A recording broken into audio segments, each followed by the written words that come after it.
Hi everyone, this is Kim Beasley. I am your social media tool coach. I am so excited that you are watching us today. Guess what? I have another great interview today, and his name, by the way, is Coach Sven Sperling. Yay! Hey. He's hailing from Germany. Yes, he's in Germany. Sven, what time is it right now in Germany? It's 8 p.m. It's 8 p.m. where he is, and it's 1 p.m. where I am. So there is a time difference, and Sven is going to be sharing today about life and success coaching company that he has. He helps you, the business owner, to go from out of your comfort zone. Yeah, you know that comfort zone where you feel all nice, warm, and fuzzy, and kind of don't achieve goals. Well, Sven finds you in that comfort zone, kicks you out of the comfort zone, but he makes it fun. So and when he kicks you out of that comfort zone, he helps you reach that success and the goals that you want to accomplish in life. So Sven, tell us a little bit about yourself, where you're from, information about your business, all that stuff that you do. Okay, I welcome you all. You're watching this, and I'm so happy about the opportunity having here. And just to give you a short overview of what I've done the last years, I've been teaching and training over 15 years in the corporate world, companies like Bosch, SAP, and German radio and television stations. And since quite a while, I discovered that the problems in the huge corporate world is always about the different individuals who are working there, the employees, and their challenges. And so I shifted from the corporate world into the small and medium companies, and I'm assisting those entrepreneurs to identify their roadblocks, and if you do, then you just go skyrocketing. And the problem is, usually you don't see the roadblocks, and there I am helping you to identify them, getting clarity about your goals, about where you want to go with your company and even with your personal life. And that's what I enjoy the most, because after a while I have seen so huge success stories, and that's really what I like. And so that's my passion. Maybe you can tell me. So you took a passion of yours and turned it into a business. Is that what you're telling me? Absolutely. Ooh, my goodness, my goodness. So all those people who are out there watching right now, I want you to get prepared, because Sven is here to answer your questions about taking your passion and turning it into a business. So what I want you to do, get your questions going. Make sure when you're watching this that you +1. Yes, that little button with the 1 on it and the plus. Go ahead, +1. Let us know that you're watching. What I'll do is I'll make sure I mention you on the air while we're showing, and then I will also read your comments or questions on the air. Right now, we've already been +1 by Sudesh. Thank you, Sudesh, one of my Hangout buddies. And now I'm going to go ahead and get into the questions. Are you ready, Sven, for the questions? Absolutely, I am. I can't wait. Okay, so why do you do this? I know you kind of told us what you do and all like that, and I know one of the things that you love doing is meeting all these really great people. So tell us why you do what you do, and tell us about some of the people you've met. So it's kind of a twofold question.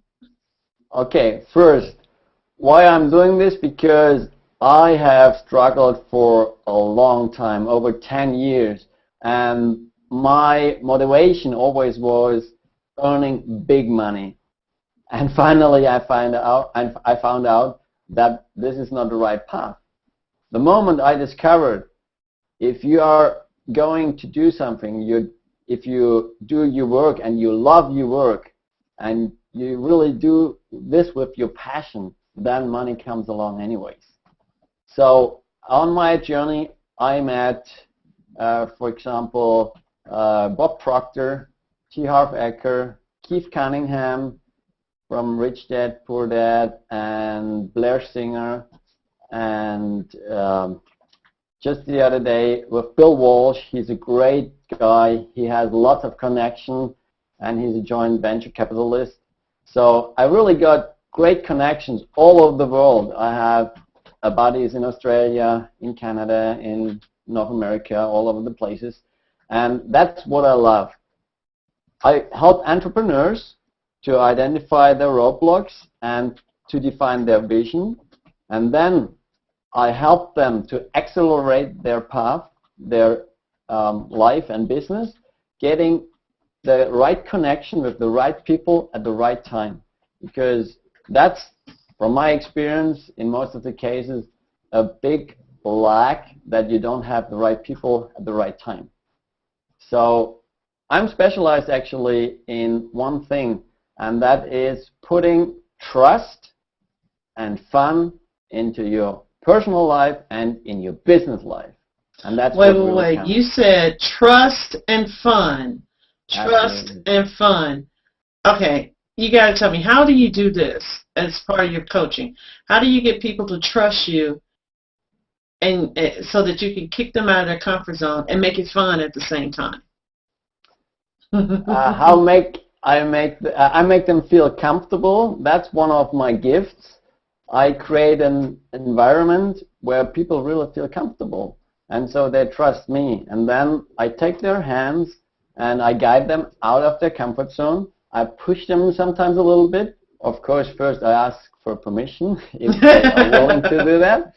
And then if they experience it once, it never happened that it turned out the bad way they were thinking. It always, without any exception, turned out much better, way better than they were thinking. And that's really an experience everyone has to do. And apart from this, lots of small entrepreneurs, or small companies, they have a challenge with outsourcing because they think it's only themselves who can do it the best way, and that's way wrong. There are really gifted people out in the world that can do it even better than yourself, but the problem is you don't trust that other people can do it better than yourself. And I give you a hand finding out this, experience this. I have lots of resources which I can recommend, and that's a great thing. Seeing great connections building up in front of my eyes and be a part of big success stories of my clients. Awesome, awesome. I love it, love it. Now, okay, one question I have, because I find that I occasionally have to do this. Do you ever have to spank your customer's hand? Lovingly? It depends. It's really a matter of, I put it in these words. You have to pick up your customer, your client, or however you call them, where they are. And that's quite a big challenge for actually some coaches, because usually we are where we are, and it's a whole different story where our clients are. And that's kind of ability to figure out and put yourself into that situation of your client and maybe re-experience some of your own experiences, and that enables you to really take their hands and get them out of their comfort zone. Awesome. Ooh, this is all good stuff, good stuff, good stuff. Now, I have 3 other people. There is 1, 2, 3, yeah. I can't count this morning. I have 3 other people here in the interview with me, and I would like to bring them in and so that they can ask you a few questions too. I have Coach Seal, I think is to my left. And then I have Coach Seal is a dating coach, and then I have Mikalo Medina. He is a newscaster out of LA for NBC, and then I have Tyler Hayes way over at the other end, and he is on the staff of NBC out of Columbia, Missouri. So we have questions for you. Are you ready for them, Sven? We're going to put you on my seat. Okay, go ahead with the first question. I'd like to ask Sven, you mentioned earlier about it's usually a challenge for small business entrepreneurs to trust, because the biggest challenge is for them, they always need to find somebody who is a mirror image of themselves. Just as good with accountant if you're an accountant, just as good with organizational skills, just as good with everything. But I like your concept of trust plus fun, and the reason why is because if you show trust to other people, meaning you delegate your work to other people, you can have fun. And you can actually a little bit of time of fun for yourself. And that's the way I'm looking at it from this standpoint. I'd like to ask you though, Sven, what I'd like to know is what could be for a business owner who is a perfectionist, what would you recommend that they start with, as far as creating baby steps, for example, to get this going? Absolutely. That's one of my favorite too, taking baby steps. And the approach I do is just looking at the different tasks like bookkeeping, look at it as a game. So a game is fun, and a game usually is not that serious, in quotes. So just give it a try. Just look at it like a game. And of course, in a game, you like to win, but it happens that you lose. And in the end, you might say, okay, it was just a game. And if people are willing and open to just try it and see it like a game, then they are willing to step out of their comfort zone. And then they have the real experience handing over some data to their bookkeeper, for example, and then getting these data very nice organized. You got just a nice overview about all the numbers, and you didn't have had to spend time. And you got the right numbers, and you pay a few bucks, and that makes you a whole new experience. And really, I haven't had an experience where people said, no, I'm not going to do this again. Of course, they have handed over to the wrong bookkeeper, but basically the first experience expanded their comfort zone, so they were willing to try another one. So just play another game. And it comes from experience playing the games in different areas, in different cities, with different people in this case. Then you get used to it, and finally you find the right person. Thank you. They're happy. Yeah. You're welcome. Okay. Thank you. Oh, my goodness. That was a good, juicy question and a good answer. Makalo, do you have a question for Sven? Sure. Can you hear me okay? Can you hear me now? Yeah. Say you're in an organization that's been through a lot of drama, and we can. Can you hear me okay? People are a little, not invigorated. They're kind of skeptical. How do you bring them over to your vision and make things work better for everyone? Yeah. In this case, what I did in the corporate world with companies, whole department, they were in this situation really experienced some drama with other colleagues. So what I do, I really take them out into a volleyball court, and then we start really playing volleyball, even if they have never touched a ball in their whole life. And then we build teams, and even we narrow the space of the field, and the goal is to keep the ball in the air, not to touch down. And what they experience is usually the strong people, they try to catch the ball if the ball is approaching, let's say, a weak person, because they are afraid that the weak person will not handle it. And I make the rules. I change the rules. And the weak people have to catch the ball and have to keep the ball in the air. And then it's really a matter of experience, and it's really kind of fun. And you won't believe the results you get just from 4 hours playing volleyball. We have some final volleyball games. Let's say you have a team of 50 persons, then you split them in smaller teams, and then they play against each other. And it's amazing how the team gets together. And it's really a matter of the mental thing. If each team member accepts the other members as an equal team member, not a stronger or weaker one, if they are one team, then they win. And they experience the differences if they are not really trusting each other, and it's just awesome what you can see within a few hours. I'm each and every single one very impressed about the outcome. Wow, thank you, thank you, thank you. Well, I love it. I love bringing other people in on the interview. I'm sorry. Happy Dance is about to come up here. Because I have questions I want to ask, and then I know other people have questions, and I will be asking one that was actually posted after Tyler asked his question. Tyler, do you have a question for Sven? Yeah, I've got a two-sided one. And this is kind of curious because you kind of seem like an entrepreneur of this kind of aspect of a situation. But if you were on the opposite side,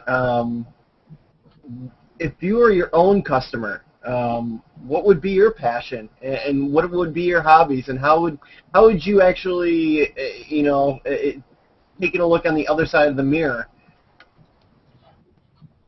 So, you mean if I would be my client? Yeah, definitely. Okay, so if I would be my client, I would approach myself, for example, in regards of how can I get more productive. That's one thing I'm still not at my goal, let's say like this. There's lots of room for improvement. And so I reach out to others, to other experts who are experts in their field, for example, for productivity, and then I learn from them. And that's actually my approach since I'm in business. If a client is asking me, are you doing, for example, courses about productivity, and even I have never done this, I say yes. You know why? Mm-hmm. Because that challenges me, and I reach out to experts, and so I grow, and my client grows. So that's really a great thing. I'm always willing to switch places, and that's another great challenge for entrepreneurs. They are in love with their business. They are in love with their babies, I call them, no matter if it's a product or service, and they are not able to put themselves into the other position at their clients. And if you get this ability to switch a place, you are in a position where you have big advantage, because then you have other glasses seeing what you're doing yourself. And that's what I'm doing on a constantly basis. I actually put time aside each month to look at my website, to look at my products and services from a customer point of view. And I take other people into this exercise, looking at my product, kind of brainstorming, and that's hugely productive and creative. Perfect. And one more question, not to let you off the hook too easily. Yeah, go ahead. I love it. And with all these team exercises that you have, I'm sure that you've come across some difficulties of, the classic office space, material. Can you give a couple of good, funny examples, or how is the ratio between it going smoothly or it goes, hey, I'm gonna, that kind of thing? Of course, I have these kind of experiences the whole time, and it's always, in the beginning, people are not used to leave their comfort zone, of course, and I can totally understand. And therefore, it's my job in the beginning to clearly state the rules we are playing on in our exercises or trainings, and ask each and every single one if they agree to these rules. Because the moment they have agreed, I can remind them. and then it's a whole different story. But if you miss this in the beginning, you are lost, and then you are really facing some trouble, because then it ends up in arguing this and that way. It's really, really hard. And regarding funny story, just the other day I was at a company, and the people with their ties and things like that, they agreed to go outside into fresh air and do some exercises. And then we did kind of really physical exercises. And one guy with a tie, he was really excited, and the tie was going around. And then the other woman, he got it right here at her face, and she had this, I don't know how you call it, these colors at her brown eyebrow. No, I have no idea how you call Eyebrows. it. Eyebrows. And then his tie was a light one, not white, but a beige. Or, you know what I mean. And then his tie was just getting her color off, and then it was right sitting here, and he was actually the department leader. And in the beginning, the people around, they were laughing, and he was kind of scary, and then I started laughing as well, as just from my heart, and being really yourself and not making up some games. That gets the people into the right place. You know what I mean? So if I would be calm down and things like that, then it would be ended quite seriously, I guess. So just take it like it is and be yourself, and that's one of the biggest challenge I experience myself, and I do it all the time, because we are raised to pretend someone which we are not really be. You know what I mean? Exactly. And I thank you so much for answering my questions. Awesome. Wow, we got these great questions. And we have a question for you from the audience that's watching the video. First question from Brian Krong, and Brian, please forgive me for saying your name wrong. If feel free to correct me. The first question he has for you, Coach Sven. Question for Coach Sven: how did you find your first 10 clients when you first got started? And to go along with that, he wants to know: did you first go to your past corporate clients to get leads? No, I didn't. Actually, starting how actually I got into the corporate world, that wasn't my intent at all. There was just a moment with a lack of trainers in that field. So I got into the corporate world, and to be honest, I don't have any certification. I don't have any paper in regarding teaching and the whole thing I do.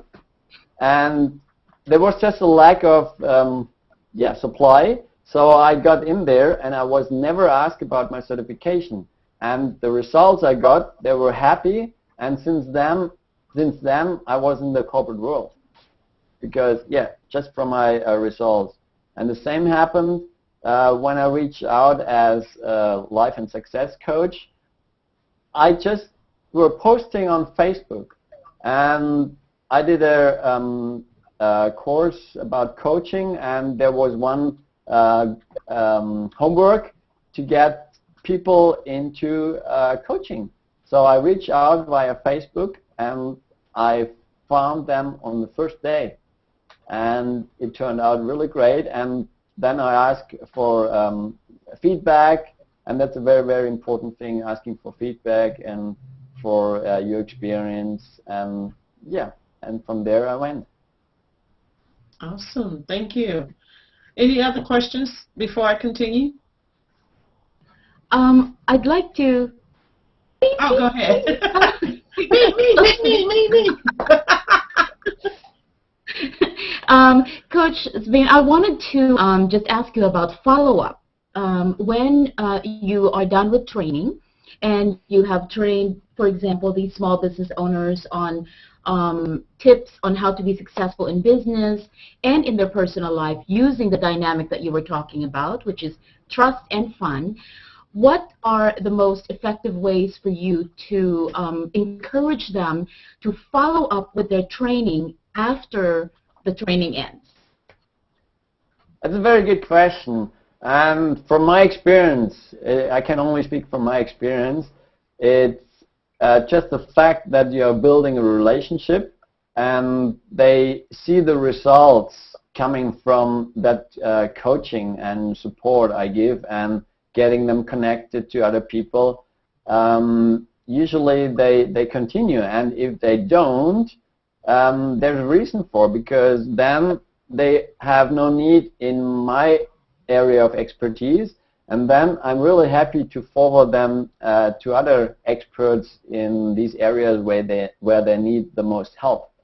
So it's really very individual, and usually if people are happy with my support, they keep continuing. Thank and you. of course I have different areas, but my really one of my strengths is usually you have courses with this and that topic, and I started actually in the technical area. I moved over to a business area, and I discovered everything is related to personal, to life, and that was where I ended up with life coaching. Started from a technical point, success in business, coming to life coaching. So I'm pretty, covering these three areas, and we can focus on different parts where the need is the biggest. Thank you. Oh my goodness. Okay, guys, we're almost at the end of the interview. I have. I know. I want to go. I want to keep going. But before we end, I wanted to give Coach Sven an opportunity for him to share how you can get in contact with him, and anything that he has upcoming that he would like to share. And then I'll let Tyler and Coach Seal share also. So Coach Sven. Okay, if you like to know more about me, go to my website. It's pretty easy. It's coachsven.com. Coach spells COACHSVEN.com. And there you find on the right hand, you find the area, a widget area where you can set up a meeting, an appointment with me. And the first appointment, it's half an hour, 30 minutes. You get it for free at any time. Just schedule it there directly. And on the website, a little further up, you find my ebook, which is for free. You can grab at any time you pass by there. It's about motivation mastery, how you can stay motivated. So just check it out, and there's lots of other interesting stuff, and just have a look, coachsven.com. Awesome. Thank you. So, thank you. Coach Seal, please share how they can get in touch with you real quick, and then Tyler, if you want to share to her, please do. No problem. You can get a hold of me here on Google+. You can look for me under Coach Seal, which is spelled C-I-L. And you can also find me on my website, which is sealthedate.com, and that's spelled S-E-A-L, thedate.com. Cool. And also on Facebook under Seal Hansen, which is C-E-I-L-H-A-N-S-E-N. Thank you. And Tyler, how can they get in touch with you? You can get in touch with me through Google+. You can search me as Tyler Hayes, Tylerhayes, or you can actually find me underneath KOMU8's website. That's also on Google+, and Facebook in the same direction. So, and if anybody needs to email me for anything like that, it's hayesty@missouri.edu. Yay, thank you guys. I am so excited. Woohoo! Oh, I'm sorry. Happy Dance coming up in me again. I'm telling you about that Happy Dance. I have to kind of squash it every once in a while. She can't help it. Yeah, I can't help it. That's the fun part, which I like to re-implement in your life. Yes, and I want to tell you guys before we go, I know Sven because he and I are actually accountability partners. Yes, he gets to kick my butt. I tell you, trust me, you want him as your coach. He is a really great coach. He's a loving coach. He's a encouraging coach, and for most people who know me, I am a strong woman. So it takes a really interesting person to be able to coach me. So he's been doing a really great job being my accountability partner, and I'm his accountability partner. So that's really great. Now, once again, I am Kim Beasley, social media tool coach, and you can find me at socialmediatoolcoach.com or Kim Beasley, and that's B as in boy, EASLEY.com. Looking forward to hanging out with you soon. Bye for now.